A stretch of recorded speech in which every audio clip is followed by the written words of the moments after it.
I watch her across the CAF table, her fingers trembling against the ceramic cup. She doesn't know I know. Not yet. Her affair is still a secret, her little world of whispered phone calls and late-night meetings. But today, she'll learn the cost of her betrayal. And I'll enjoy every second. For 8 years, I built a life around Sarah. Love, loyalty, blind trust. She was my center, my constant, the woman I swore to grow old with. But trust is a fool's currency, and I was its most devoted spender. The cracks formed, subtly missed calls, unexplained absences, the scent of foreign cologne lingering in our sheets. My mind refused to believe it. My gut knew otherwise. Then I saw it. A message on her unlocked phone. Last night was incredible. Can't wait to see you again. In that moment, something inside me didn't just break. It sharpened. Pain should have been my first response. But pain is temporary. Cold, calculated fury? That's eternal. I watched. I learned. I became a student of her deception. Sarah thought she was careful, but lovers grow reckless in their comfort. A hotel receipt tucked inside her purse. A text sent too quickly. The way she smiled at her phone like a woman unburdened. I traced the threads, following her through GPS pings and credit card statements. The man Daniel was a klitsch. A smirking executive at her firm. Married. Arrogant. Predictable.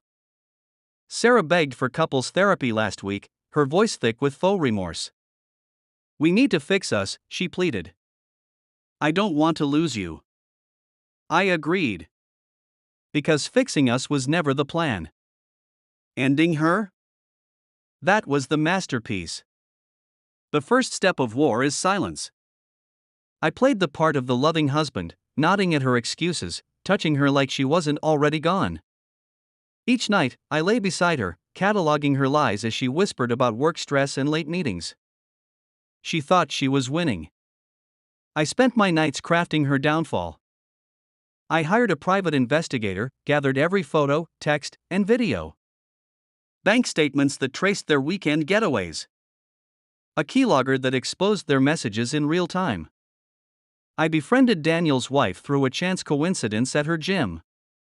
Over coffee, she wept about her husband's emotional distance, never suspecting I already knew the reason. I listened, offered sympathy, and left her with just enough suspicion to start digging.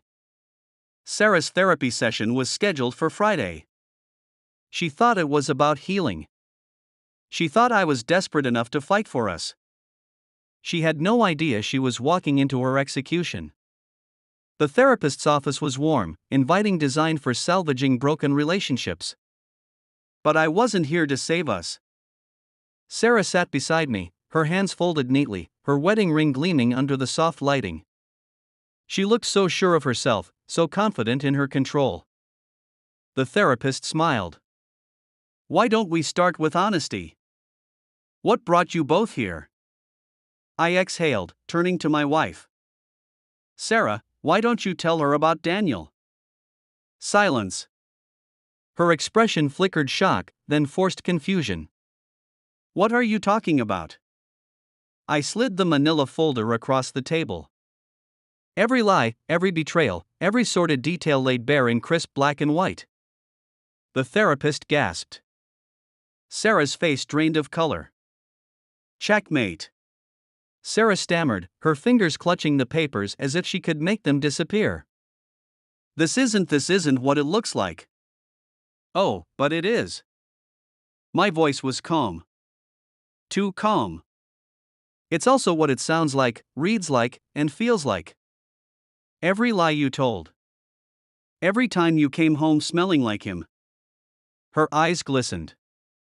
Please, I cut her off with a single movement. Another folder, this one stamped with legal weight. Divorce papers. Already signed. You don't have a say. Her mask cracked. Desperation, humiliation, realization. She wasn't in control anymore.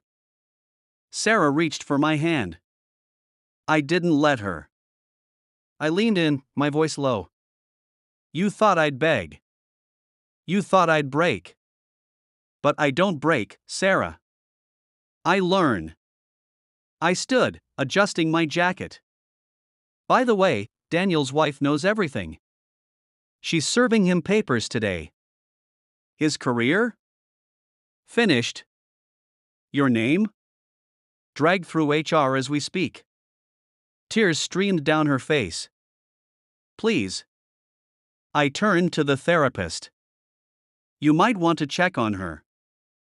She's about to lose everything. And with that, I walked out. The air outside was crisp, clean. Free. Sarah's voice was already fading behind me, swallowed by the weight of her choices. People say revenge is unhealthy. That closure is about healing, not destruction. They've never tasted justice. I slid my wedding ring off, letting it clatter onto the pavement. It wasn't a symbol of love anymore. It was a gravestone. She begged me to fix us. I did. Just not the way she expected.